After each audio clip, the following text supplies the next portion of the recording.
Hello प्यारे बच्चों। उम्मीद है आप सब मस्त होंगे और अपनी पढ़ाई भी अच्छे से कर रहे होंगे। हम लोग डिस्कस कर रहे हैं क्लास 12th के फिजिक्स के चैप्टर वाइज इंपॉर्टेंट क्वेश्चंस, और हमने ऑलमोस्ट चैप्टर 1 से लेके चैप्टर 14 तक सेमीकंडक्टर तक लगभग हर चैप्टर का इंपॉर्टेंट क्वेश्चन आपको बता दिया है कि आपके बोर्ड एग्जाम में इस साल किस तरह के क्वेश्चन बनने वाले हैं। अब आखिरी चैप्टर की बारी है, that is chapter number 15 communication. तो इस चैप्टर में भी हम डिस्कस करेंगे कि कौन कौन से सवाल इस साल आपके बोर्ड एग्जाम के लिए इंपॉर्टेंट हैं और आप उसको प्रिपेयर करके अपने एग्जाम के लिए बिल्कुल कॉन्फिडेंट होकर के जा सकते हैं। तो चलिए बिना किसी देरी के शुरू करते हैं। यहाँ पर भी डेमो पर्पस के लिए हम आपको एक पीडीएफ दिखा रहे हैं जो आपकी स्क्रीन पर है। हर चैप्टर में हमने इस बार जो है वो परीक्षा सार को अडॉप्ट किया है। आप किसी भी पब्लिकेशन की किताब से अपनी प्रिपरेशन को कर सकते हैं। तो चलिए सबसे पहले मार्किंग स्कीम समझ लेते हैं यहाँ की। तो चैप्टर नंबर 15 जो है हमारा आखिरी यूनिट बनता है, यूनिट नंबर 10, 10वां यूनिट और चैप्टर नंबर 15। इस चैप्टर का जो मार्किंग क्राइटेरिया है वो ये है प्यारे बच्चों कि एक क्वेश्चन जो है वो 2 नंबर का आता है, 2 मार्क का एक क्वेश्चन, और ये क्लियर कट आता है, हर साल आता है। और ये आपको टोटल कितने मार्क्स देगा? 2 नंबर देगा। और एक क्वेश्चन आता है 3 नंबर का, ये भी एकदम क्लियर कट है, ये भी आएगा, ठीक है, और ये आपको देगा सीधा सीधा 3 नंबर। तो टोटल देखिए 2 क्वेश्चंस आपके पेपर में आते हैं और ये हमको मिला के कितने नंबर देते हैं? 5 मार्क्स।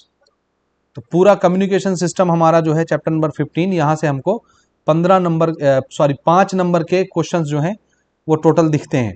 एक 2 नंबर का छोटा क्वेश्चन रहता है जो आपको क्वेश्चन नंबर 6 से लेकर के क्वेश्चन नंबर 10 तक दिखेगा। क्वेश्चन 1 to 5 आपका 1 नंबर का रहेगा। क्वेश्चन 6 से लेकर के 10 तक आपका ये जो 6 से लेके 11 12 तक आपका होता है, 2 नंबर के क्वेश्चन रहते हैं। और उसके बाद फिर आगे बढ़ेंगे हम, ठीक है। तो ये 2 नंबर के क्वेश्चन में आपको एक दिखता है। उसके बाद क्वेश्चन 6 से लेके 10 तक 5 क्वेश्चन 2 नंबर करते हैं, 6 7 8 9 10 5 क्वेश्चन। क्वेश्चन 6 से लेके 10 तक 2 नंबर के। 11 से लेके 22 तक आपके 3 नंबर के क्वेश्चन रहते हैं, वहां पर आपको एक क्वेश्चन इसका दिखेगा। क्वेश्चन 11 से लेके क्वेश्चन नंबर 22 तक। 23 का क्वेश्चन 4 नंबर का वैल्यू बेस्ड क्वेश्चन होता है, और क्वेश्चन नंबर 24 से लेके 26 तक 3 क्वेश्चन आपके 5 मार्क्स के क्वेश्चन बनते हैं। अब मैं यहां पर फिर से आपको एक बार बता देना चाहता हूं कि 2 नंबर का जो क्वेश्चन होगा या 3 नंबर का जो क्वेश्चन होगा वो तीनों सेट में अलग अलग आता है। 2 नंबर का क्वेश्चन भी अलग अलग रहेगा। तो 3 क्वेश्चन तो यही हो गए, set A, set B, set C में 2 नंबर के अलग अलग क्वेश्चन, 3 क्वेश्चन अलग अलग। इसी प्रकार से 3 नंबर का जो क्वेश्चन होगा वो भी तीनों सेट में अलग अलग रहेगा। तो 3 क्वेश्चन ये भी हो गया अलग से। तो टोटल आपने 6 क्वेश्चन देखने हैं इस साल बोर्ड एग्जाम में, इसके डिफरेंट डिफरेंट 6 क्वेश्चन। तो आपको 6 क्वेश्चन से ज्यादा प्रिपेयर करने फिर इस चैप्टर से। सबसे पहले देखिए आपकी स्क्रीन पर है, ग्राउंड वेव इस साल नहीं आएगा क्योंकि 2024 में आया हुआ है, तो हम इसको स्किप कर रहे हैं, ठीक है। और स्पेस वेव भी आया हुआ था, स्काई वेव भी आया हुआ था, ठीक। तो ये भी हम स्किप करेंगे, इसको भी नहीं करना इस साल। स्काई वेव प्रोपगेशन छोड़ देना बिल्कुल, ठीक है। अगले क्वेश्चन की तरफ चलते हैं। देखिए एक क्वेश्चन ये प्रिपेयर कर लीजिए, what is the frequency range of TV transmission. हालांकि ये वहां भी आपने पढ़ा होगा चैप्टर 8 में। टीवी ट्रांसमिशन की फ्रीक्वेंसी का रेंज कितना होता है? 54 मेगाहर्ट्ज से 890 मेगाहर्ट्ज तक होता है, ठीक है। फिर एक क्वेश्चन आया था देखो, स्पेस वेव प्रोपगेशन 2024 में, तो इसको भी प्रिपेयर नहीं करना है। यानी जो 3 टाइप के वेव प्रोपगेशन होते हैं, ground wave propagation, sky wave propagation और स्पेस वेव प्रोपगेशन, ये तीनों पिछले साल 2024 में पूछे जा चुके हैं। तो इस साल 2025 में ये तीनों नहीं आएंगे, इनको छोड़ देते हैं, ठीक है। अब यहां जो मोस्ट इंपॉर्टेंट क्वेश्चन है बेटा, यहां ध्यान से समझिएगा, ये है आपका एक most important question, modulation index. Modulation index के ऊपर इस साल क्वेश्चन आएगा, ठीक है। इसके बड़े क्वेश्चन मिलेंगे, वो आपको 3 नंबर के लिए पूछता है मॉड्यूलेशन इंडेक्स, और उसके साथ एक क्वेश्चन और मिला लेता है। समझ आई बात? तो फिलहाल इसको आप प्रिपेयर कर लेना मॉड्यूलेशन इंडेक्स को। The modulation index determine the strength and quality of the transmitted signal. यानी जो सिग्नल हम भेजते हैं, कहीं से ब्रॉडकास्ट करते हैं, किसी जगह पर भेजते हैं, तो उस सिग्नल की स्ट्रेंथ कितनी है और उस सिग्नल की क्वालिटी कितनी है। जैसे ऑडियो हमने भेजा, तो मॉड्यूलेशन इंडेक्स ये बताता है कि ऑडियो अच्छे से सुनाई देगा या नहीं देगा, यानी प्रॉपर सिग्नल आएगा, अच्छी क्वालिटी का, उसकी स्ट्रेंथ अच्छी होगी, क्वालिटी अच्छी होगी, या वीक सिग्नल आएगा। तो क्वालिटी और स्ट्रेंथ को चेक करने के लिए मॉड्यूलेशन इंडेक्स यूज किया जाता है। अब कैसे किया जाता है ये डिस्क्रिप्शन आपके एग्जाम में आएगा, वो क्वेश्चन आपको आगे दिखेंगे, ठीक है। और उसके बाद इनको हम छोड़ रहे हैं। कम्युनिकेशन सिस्टम एक आप प्रिपेयर कर लीजिएगा, डीमॉड्यूलेशन नहीं पूछता, मैसेज सिग्नल भी नहीं पूछता। हाँ, इस साल एनालॉग और डिजिटल सिग्नल में डिफरेंस आएगा, तो ये छोटे छोटे डेफिनेशन तो आप पढ़ लीजिएगा, क्योंकि डेफिनेशन जब पता रहेंगे तभी ना आप डिफरेंस लिख पाएंगे। तो एनालॉग सिग्नल किसको बोलते हैं, डिजिटल सिग्नल किसको बोलते हैं, ये सेमीकंडक्टर में भी ये टॉपिक है पिछले चैप्टर में, चैप्टर नंबर 14, तो वहां से आप इनको देख लीजिएगा। अगला एक सवाल देखो, मॉड्यूलेशन का भी क्वेश्चन आपसे पूछा जाएगा। मॉड्यूलेशन ये जो ऊपर दिख रहा है, और मॉड्यूलेशन 2 नंबर के लिए आता है, तो 2 नंबर के लिए सफिशियंट है। Modulation is a process in which signal of low frequency audio signal are superimposed over a signal of high frequency carrier wave. Modulation क्या होता है, जैसे मैं बोल रहा हूं तो मेरी आवाज ज्यादा से ज्यादा मेरे कमरे तक जाएगी, उसके बाहर जो बंदा रहेगा उसको सुनाई नहीं पड़ेगी।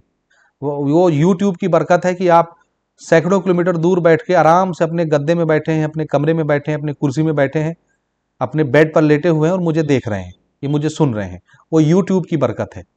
इसी एग्जाम्पल से समझ लीजिए, मैं अपने घर में यहाँ अगर आवाज लगाता हूँ, बाजू वाले कमरे में मेरा कोई रिलेटिव रहता है, तो मैं यहाँ से आवाज लगाऊंगा, मेरी आवाज खाली इस कमरे तक जाके मर जाएगी, वहां तक पहुंचेगी नहीं, इसलिए क्योंकि मेरी आवाज की जो फ्रीक्वेंसी है वो फ्रीक्वेंसी बहुत कम है और ये ज्यादा दूर तक सफर नहीं कर सकती, तो मेरा जो ऑडियो सिग्नल है ये बहुत दूर तक नहीं जा सकता।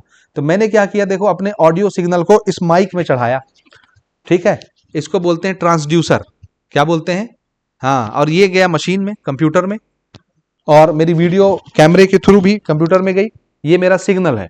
इस सिग्नल को मैंने किस में चढ़ा दिया, इंटरनेट में, इलेक्ट्रोमैग्नेटिक वेव्स में, और वो वेव्स बड़ी सॉलिड वेव्स है, या फाइबर के माध्यम से हमने इस सिग्नल को भेजा, जो हमारे यहाँ लगा हुआ है बीएसएनएल का केबल, बीएसएनएल का फाइबर, यानी इंटरनेट में हमने इसको लोड किया। इंटरनेट का जो कैरियर वेव होता है, जो मेरे आवाज को, मेरी वीडियो को, मेरी ऑडियो को लेकर के जाएगा, वो कैरियर वेव बड़ी हाई फ्रीक्वेंसी का होता है।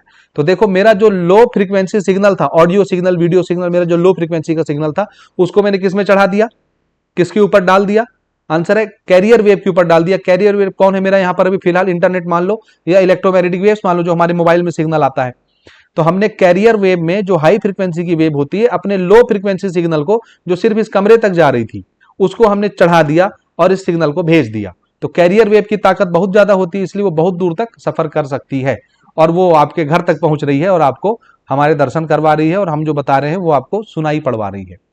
समझ आई बात। तो ये है मॉड्यूलेशन। इस प्रोसेस को क्या बोलते हैं, लो फ्रीक्वेंसी ऑडियो सिग्नल को हाई फ्रीक्वेंसी कैरियर वेव में सुपर इंपोज करना, यानी उसके ऊपर चढ़ा देना और उसको रवाना कर देना, ये कहलाता है मॉड्यूलेशन प्रोसेस। तो ये आपसे परीक्षा में पूछा जाएगा। इसके साथ साथ ये भी पूछा जाता है टाइप्स ऑफ मॉड्यूलेशन, टाइप्स आगे क्वेश्चन आएगा तो मैं फिर से बताऊंगा, अदरवाइज 2 टाइप होते हैं, एक होता है एम्पलीट्यूड मॉड्यूलेशन, एम्पलीट्यूड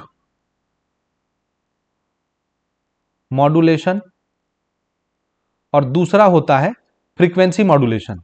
तो ये दोनों भी आपको प्रिपेयर करना बेटा इस साल, जितने क्वेश्चन मैं बता रहा हूं लिखते जाओ। फ्रीक्वेंसी मॉड्यूलेशन, तो एक आपने एम्पलीट्यूड मॉड्यूलेशन प्रिपेयर करना है और एक आपने फ्रीक्वेंसी मॉड्यूलेशन प्रिपेयर करना है, समझ गए। एम्पलीट्यूड मॉड्यूलेशन और फ्रीक्वेंसी मॉड्यूलेशन को डिफरेंशिएट करने के लिए आएगा 3 नंबर के लिए क्वेश्चन, यानी इसके बीच में डिफरेंस लिखना रहेगा। कैसा क्वेश्चन आएगा, write difference between amplitude modulation and frequency modulation. कम से कम 3 पॉइंट आप लिखेंगे, 3 नंबर का ये क्वेश्चन आएगा। और जब आपसे 2 नंबर के लिए ये पूछेगा what is modulation and what are its type, तो आप सिंपली क्या करेंगे, मॉड्यूलेशन का डेफिनेशन लिखेंगे और टाइप्स में खाली इनके नाम लिख देंगे, एएम और एफएम, एम्पलीट्यूड मॉड्यूलेशन और फ्रीक्वेंसी मॉड्यूलेशन, समझ गए। और एम्पलीट्यूड मॉड्यूलेशन और फ्रीक्वेंसी मॉड्यूलेशन का क्वेश्चन अलग से आता है डिफरेंस के लिए, तो वो भी इस साल आपके मॉडल पेपर में है, आपके प्रश्न बैंक में है, इसलिए उसका भी इस साल आना निश्चित है। ठीक है, आगे बढ़ते हैं, चलिए। छोटे छोटे क्वेश्चन बिल्कुल नहीं पढ़ना है, क्योंकि वो 2 नंबर के लायक नहीं है, जो 2 नंबर के लायक क्वेश्चन होगा वही पढ़ना है, ठीक है। एक आप यहां से ब्लॉक डायग्राम प्रिपेयर कर लेना, ट्रांसमीटर रिसीवर का, यानी कम्युनिकेशन सिस्टम का। ये सवाल देखो ना, right the function following elements of communication system. ये तो ट्रांसमीटर और रिसीवर है, इसको भी प्रिपेयर करना, ट्रांसमीटर और रिसीवर को, ठीक है। इनके बीच में भी आपको डिफरेंस पूछ सकता है और एक एक पॉइंट पूछ सकता है, तो ये भी 3 नंबर के लिए पूछता है बालक, याद रखिएगा। ट्रांसमीटर और रिसीवर प्रिपेयर करना है आपने। ये मोस्ट इंपॉर्टेंट है, ये भी आपके मॉडल पेपर में डले हुए हैं। ट्रांसमीटर और रिसीवर, ये डेड नंबर एक एक नंबर करके चाहे 2 नंबर में डाल दे चाहे 3 नंबर में डाल दे, इसको 3 नंबर में भी डाला जाता है, याद रखिएगा, 2 नंबर में भी डाला जाता है। तो फिलहाल के लिए तो ये 2 नंबर के लाइक क्वेश्चन है, 1 नंबर आपको ट्रांसमीटर में मिल जाएगा, 1 नंबर आपको रिसीवर में मिल जाएगा। ये भी मोस्ट इंपॉर्टेंट टॉपिक है बेटा, मोस्ट इंपॉर्टेंट टॉपिक, मैं बार बार बोल रहा हूं, मोस्ट इंपॉर्टेंट टॉपिक ट्रांसमीटर और रिसीवर। और इसमें कुछ नहीं है, घर में हमारे छतरी होती है, वो क्या करती है, टीवी की छतरी, वो हमारे सैटेलाइट से आने वाले सिग्नल को रिसीव करती है। तो सिग्नल को रिसीव करने वाला एंड क्या हो गया, रिसीवर। और जहां से टीवी का जो चैनल स्टेब्लिश होगा, ब्रॉडकास्ट जहां से होता है टीवी, उनका जो ऑफिस होगा वो क्या होगा, वहां पे छतरी लगी होगी, वहां से वो ब्रॉडकास्ट करते होंगे, भेजते होंगे चैनल को सैटेलाइट में, और सैटेलाइट से हमारे यहाँ जाती है। तो वो हिस्सा हो गया ट्रांसमीटर, और आप जहां से रिसीव कर रहे हैं वो हो गया रिसीवर। तो पढ़ के देख लीजिए, it's function is to transmit the information after modifying it in a form of suitable या in a suitable form to transmission. Modulator is connected to transmitter, अपने शब्दों में आप प्रिपेयर कर सकते हैं, यानी ये वो हिस्सा होता है जो सिग्नल को मॉडिफाई करके इसको ट्रांसमिट कर देता है सुटेबल फ्रीक्वेंसी के हिसाब से। इसको क्या करते हैं, मॉडिफाई। मॉडिफाई के मतलब होता है वही कैरियर वेव में चढ़ाना, लो फ्रीक्वेंसी सिग्नल को बहुत दूर तक भेजना है, तो इसको कैरियर वेव में मॉड्यूलेट करता है, चढ़ाता है, सुटेबल फ्रीक्वेंसी का बनाता है और इसको ट्रांसमिट कर देता है। तो वो पार्ट कम्युनिकेशन सिस्टम का जो सिग्नल को ट्रांसमिट करने के काम में आता है उसको ट्रांसमीटर बोलते हैं। और जो रिसीव करेगा और उसको थोड़ा सा और मॉडिफाई करेगा, सुधारेगा, लो फ्रीक्वेंसी सिग्नल रिसीव होता है, फिर उसको थोड़ा और हम उसका एम्पलीट्यूड बढ़ाते हैं और उसके बाद उसको फिर ओरिजिनल सिग्नल में कन्वर्ट करते हैं। तो ये सब कहाँ होता है, रिसीवर में। Its function is to extract यानी निकालना, and receive the original message, एक रिसीव करना और उसके बाद उसमें से ओरिजिनल मैसेज निकालना, from the message obtain from the communication. इसमें डी मॉड्यूलेटर लगता है। मॉड्यूलेटर क्या चीज है, जो कैरियर वेव में आपके लो फ्रीक्वेंसी सिग्नल को चढ़ा के भेजेगा। ये कहां लगता है, ये ट्रांसमीटर में लगता है। और डी मॉड्यूलेटर क्या होता है, आपकी स्ट्रॉन्ग फ्रीक्वेंसी की कैरियर वेव आई, लेकिन उसमें सिग्नल तो लोड रहता है, तो स्ट्रॉन्ग कैरियर वेव में से हमारी जो ऑडियो सिग्नल है उसको उतार लेना, उसको अलग करना, एक्सट्रैक्ट करना, ये जो प्रोसेस होता है कैरियर वेव में से अपने मैसेज सिग्नल को निकालना, इसको बोलते हैं डीमॉड्यूलेशन। और इसके लिए जो डिवाइस लगता है उसको डीमॉड्यूलेटर बोलते हैं। और डीमॉड्यूलेटर कहां लगेगा, रिसीविंग पार्ट में लगेगा, रिसीवर में। तो भैया इसको पढ़ लेना, मैंने समझा दिया मातृभाषा में। अगला जो क्वेश्चन है ये पढ़ना है ब्लॉक डायग्राम, लेकिन ये आगे आएगा अच्छे तरीके से, लेकिन फिर भी मैं यहाँ पे मार्क करे दे रहा हूं। कम्युनिकेशन सिस्टम में कौन कौन से हिस्से होते हैं वो आप यहां से पढ़ लेंगे, ठीक है। हाँ, फिर यहां देखो, ये आपको क्वेश्चन मैंने 2 बोला ना, एम्पलीट्यूड मॉड्यूलेशन और फ्रीक्वेंसी मॉड्यूलेशन, ये आपके डिफरेंस के तौर पर आएंगे। डिफरेंस आएगा, डिफरेंस। तो भाई जब आपके पास इसके पॉइंट्स होंगे तब ना आप डिफरेंस लिख पाएंगे, इसीलिए यहां से आप इसको प्रिपेयर कर लेना। एम्पलीट्यूड मॉड्यूलेशन और फ्रीक्वेंसी मॉड्यूलेशन से रिलेटेड जितने क्वेश्चन होंगे वो आप प्रिपेयर कर लेना। तो मैं इसको मार्क कर दे रहा हूं, ये भी आपके मॉडल पेपर में और प्रश्न बैंक में डाला गया है। तो एम्पलीट्यूड मॉड्यूलेशन प्रिपेयर कर लीजिए, इसका एडवांटेज डिसएडवांटेजेस यहां से पढ़ लेना। It is the process of modulation, वही है कैरियर वेव में अपने लो सिग्नल को चढ़ा करके भेजना, लेकिन इसमें क्या करते हैं हम, देखिए, in the process of modulation in which amplitude of carrier wave changes in according with the amplitude of audio signal. यानी हमारी जो ऑडियो सिग्नल का एम्पलीट्यूड होता है, एम्पलीट्यूड यानी वेव की ऊंचाई, तो हम कैरियर वेव के एम्पलीट्यूड को भी अपने मैसेज सिग्नल के एम्पलीट्यूड के बराबर बना लेते हैं और उसके बाद फिर अपने मैसेज सिग्नल को कैरियर वेव के ऊपर चढ़ा देते हैं। यह हुआ एम्पलीट्यूड मॉड्यूलेशन, यानी कैरियर वेव के एम्पलीट्यूड को अपने मैसेज सिग्नल के एम्पलीट्यूड के बराबर एडजस्ट करना, इसको बोलते हैं एम्पलीट्यूड मॉड्यूलेशन। समझे समझे समझे। इसके बाद एडवांटेज क्या है इसका, amplitude modulation require simple and inexpensive receivers, यानी बड़े सस्ते रिसीवर लगते हैं इनको रिसीव करने के लिए और बड़े सिंपल सर्किट होते हैं इसके। It has easier method to transmit modulated signal, इसमें बड़ी आसानी से सिग्नल भेजा जा सकता है। लेकिन इसका नुकसान क्या है कि इसकी इफिशिएंसी बहुत कम होती है। इफिशिएंसी यानी इसमें एरर बहुत आता है, नॉइज बहुत आता है, हल्ला बहुत आता है। जैसे आप हमारी वीडियो में सुनते होंगे, जो बाहर क्लासेस की वीडियो चलती है ग्रीन बोर्ड के पीछे, बहुत सारी आवाजें आती हैं, क्योंकि माइक में हमारी दुकान जो है वो रोड के जस्ट बगल में है, तो दुनिया भर की गाड़ियां निकलती, पूरी आवाज माइक के थ्रू पूरे कैमरे में चली जाती है। वो क्या है, नॉइस।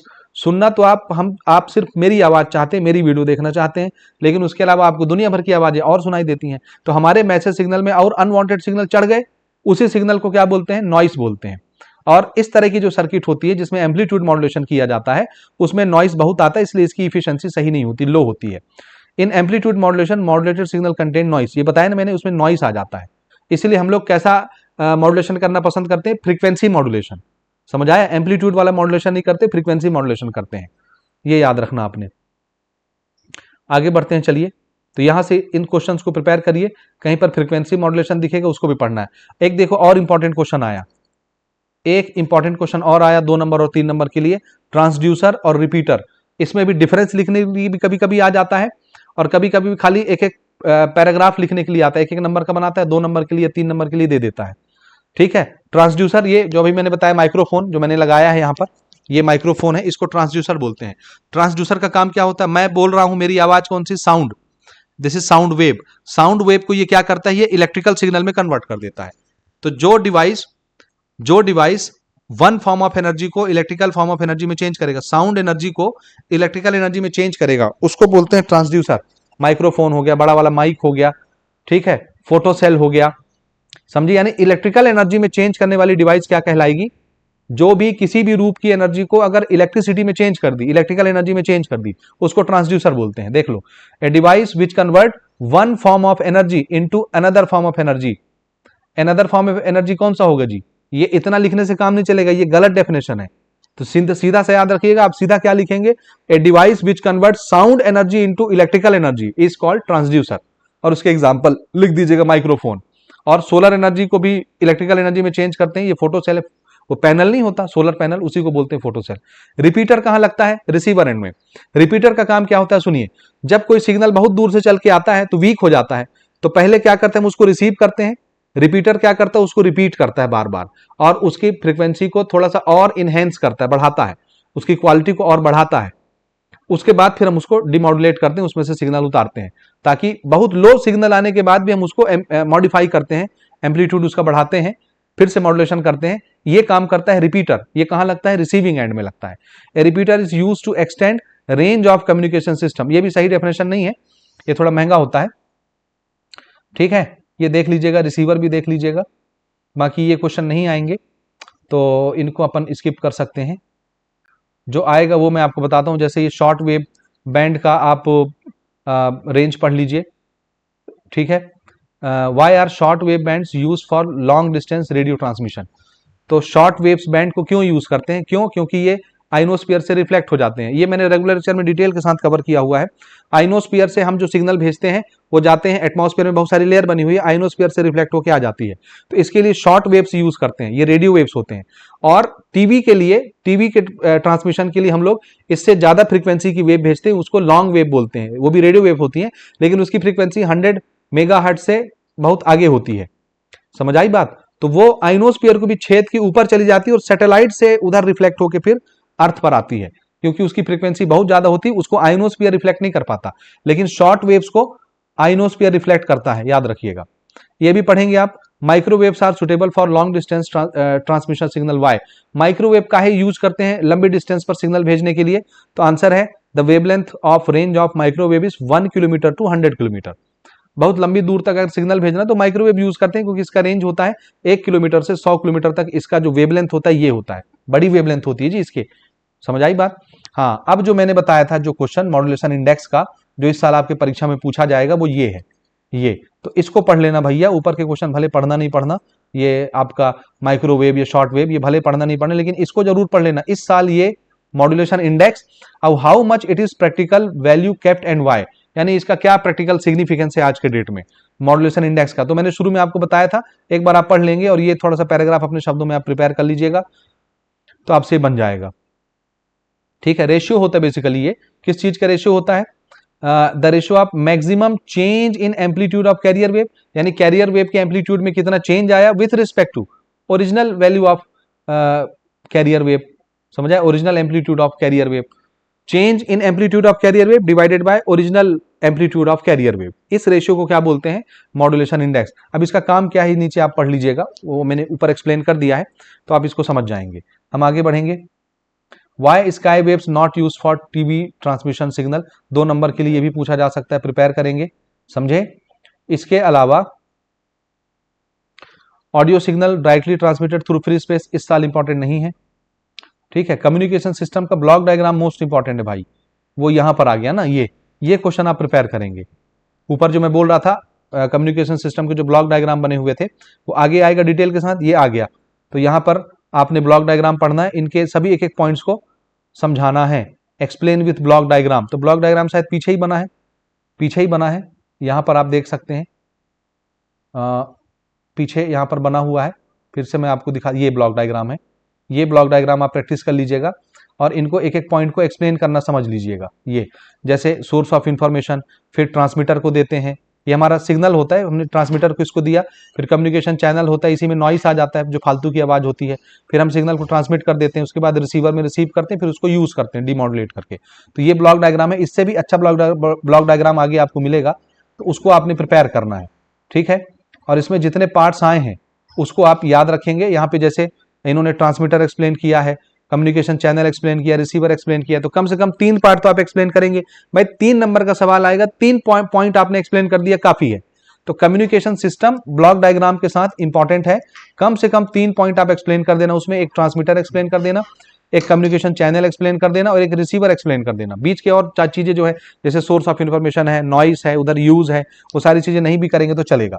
अगला मोस्ट इंपॉर्टेंट क्वेश्चन है जो आपके मॉडल पेपर में और आपके प्रश्न बैंक में डाला गया है, वो ये है, ये एनालॉग सिग्नल और डिजिटल सिग्नल के बीच में डिफरेंस। बहुत आसान है, एक बार पढ़ेंगे आपसे बन जाएगा, इसलिए अपने शब्दों में आप प्रिपेयर कर लेना, ठीक है। सैटेलाइट कम्युनिकेशन देख लीजिएगा एक बार, सैटेलाइट कम्युनिकेशन भी इस साल पूछा जा सकता है, लेकिन मैं इसके लिए श्योर नहीं हूं, आप अपने रिस्क में इसको एक बार देख लीजिएगा, ठीक है। हाँ, ये क्वेश्चन एक आप प्रिपेयर करेंगे, भले आप सैटेलाइट कम्युनिकेशन प्रिपेयर ना करें, इसको प्रिपेयर करिए, क्योंकि ये क्वेश्चन भी इस साल आपके प्रश्न बैंक में, परीक्षा बोर्ड, परीक्षा सार में, परीक्षा बोर्ड में, मॉडल पेपर में, दोनों के मॉडल पेपर में ये डाला गया है। व्हाट आर कैरियर वेव्स, जो ऊपर मैं बता रहा था, why carrier waves of high frequency are used for transmission. Carrier wave क्या है और हाई फ्रीक्वेंसी की कैरियर वेव क्यों यूज की जाती है लंबे डिस्टेंस में सिग्नल को भेजने के लिए। तो इसलिए यूज की जाती है भाई, कैरियर वेव की फ्रीक्वेंसी बहुत ज्यादा होती है और हमारी जो ऑडियो सिग्नल होती है उसकी फ्रीक्वेंसी कम होती है, भेजना आपके घर तक है। अब मैं अपने घर में बैठा हूं, समझ आई बात, तो कैसे भेजूंगा, तो मुझे हाई फ्रीक्वेंसी कैरियर वेव की जरूरत है। इसमें हम अपने लो फ्रीक्वेंसी सिग्नल को सुपर इंपोज करते हैं, चढ़ा देते हैं और इसको भेज देते हैं, तो इसकी फ्रीक्वेंसी ज्यादा होने के कारण ये आपके घर तक पहुंच जाती है, सीधी सी बात। तो देखिए, what is carrier wave, these are high frequency radio waves, high frequency radio waves over which our message signal are superimposed. अपने लो फ्रीक्वेंसी मैसेज सिग्नल को हम इसके ऊपर चढ़ा देते हैं, सुपर इंपोज कर देते हैं, ठीक। For transmission of message signal carrier wave are used because the signal of high frequency can be transmitted by using antenna of shorter length. छोटी लेंथ की एंटीना से आप हाई फ्रीक्वेंसी सिग्नल को transmit कर सकते हैं अपने सिग्नल को चढ़ा के, ठीक। The effective power radiated by antenna given by, ये भी नोट कर सकते हैं, लिखिए मत लिखिए कोई दिक्कत नहीं, ऊपर का एक पॉइंट काफी है, ठीक है, ठीक है। फिर उसके बाद ये मॉड्यूलेशन पूछा जा चुका है, इस साल नहीं आएगा जहां तक है, लेकिन मॉड्यूलेशन इंडेक्स पढ़ना आपने, मॉड्यूलेशन इंडेक्स आपको पढ़ना है। मॉड्यूलेशन तो पूछा जा चुका है, वैसे अभी भी ये आ सकता है क्योंकि कॉमन क्वेश्चन है, जनरल क्वेश्चन है, आएगा तो खाली 2 नंबर के लिए आएगा। तो मॉड्यूलेशन का डेफिनेशन आपसे बनना चाहिए जो ऊपर मैंने बताया है, वही चीज है जी, हाई फ्रीक्वेंसी कैरियर वेव में लो फ्रीक्वेंसी सिग्नल को चढ़ाना, यही मॉड्यूलेशन कहलाता है, इस प्रोसेस को मॉड्यूलेशन बोलते हैं, ठीक है। तो ये पढ़ लेंगे, ठीक। इसके बाद ये सारी चीजें नहीं आती हैं, एम्पलीट्यूड मॉड्यूलेशन जरूर पढ़ना, फ्रीक्वेंसी मॉड्यूलेशन जरूर पढ़ना। ये है देखो, advantage and disadvantage of frequency modulation. तो ऊपर शायद मैंने कहीं फ्रीक्वेंसी मॉड्यूलेशन स्किप कर दिया क्या, एम्पलीट्यूड मॉड्यूलेशन और फ्रीक्वेंसी मॉड्यूलेशन जरूर पढ़ लेना, या उसका डिफरेंस पढ़ लेना भाई, समझ गए, उसका डिफरेंस पढ़ लेना। ये देखो यहां पर दबा हुआ है, यहां पर दबा हुआ है, ये देखिए टाइप्स ऑफ मॉड्यूलेशन में ये पढ़ लेना, एम्पलीट्यूड मॉड्यूलेशन, फ्रीक्वेंसी मॉड्यूलेशन। तो कभी ये सिंपल लिखने के लिए आ जाएगा और कभी आपको डिफरेंस लिखने के लिए आएगा, तो भाई यहीं से पॉइंट बना बना के आप लोग ये दोनों प्रिपेयर कर लेना। फेस मॉड्यूलेशन नहीं पूछता, लेकिन एम्पलीट्यूड मॉड्यूलेशन और फ्रीक्वेंसी मॉड्यूलेशन पूछता है, मैंने इसको ऊपर एक्सप्लेन कर दिया है पहले, ठीक। अब दोनों की लिमिटेशन आप देख लीजिएगा, क्योंकि आपको एम्पलीट्यूड और फ्रीक्वेंसी मॉड्यूलेशन लिखना रहेगा तो पॉइंट्स तो चाहिए होंगे, तो जब ये सब पढ़े रहोगे तब ना बनेगा। यही है फ्रीक्वेंसी मॉड्यूलेशन, एडवांटेज लिख देना, यही सब तो समझाते हैं, लिखते हैं और क्या करते हैं, ठीक है। इसके अलावा एक न्यूमेरिकल यहां से बनता है, लेकिन न्यूमेरिकल तो नहीं पूछता, सीबीएसई पूछता है, आपका बोर्ड नहीं पूछता, लेकिन ये डेरिवेशन है, इसको थोड़ा सा देख लेना, हाइट ऑफ एंटीना के रिगार्डिंग ये एक टॉपिक है, छोटा सा, बहुत आसान है, पाइथागोरस थ्योरम लगा के इसको बना लेते हैं अपन, बहुत सिंपल है, तो एक बार आप देख लीजिएगा। सिंपल होने के कारण मैं इसको नहीं समझा रहा हूं ना, बाकी ये cellular phone, email, internet, world wide, ये सब नहीं आता, पेजर वगैरह यहां से नहीं पूछता, ठीक। तो इसको आप छोड़ दीजिए। कम्युनिकेशन आना है जी, उसको पढ़ लीजिएगा। ग्लोबल पोजिशनिंग सिस्टम, जीपीएस भी नहीं पूछता, ये आ गया जी डिफरेंस, जो मैं बार बार कह रहा था। तो ऊपर भले पढ़ो ना पढ़ो, यहां पर आप इसको अनिवार्य रूप से प्रिपेयर करेंगे, एम्पलीट्यूड मॉड्यूलेशन और फ्रीक्वेंसी मॉड्यूलेशन। मैं बार बार बोल रहा हूं, इसका डिफरेंस आपको पढ़ना है, पढ़ना है, पढ़ना है। इसमें 7 पॉइंट बनाया है, आपको खाली 3 ठो लिखना है, 3, तो कोई भी 3 पढ़ के चले जाना, 3 नंबर के लिए 3 पॉइंट सफिशियंट है। बहुत दिल मचलता है 4 पॉइंट लिख दीजिए, उससे ज्यादा नहीं लिखना है। समझ गए? ठीक है, इसके बाद अगला क्वेश्चन छोड़ दीजिए,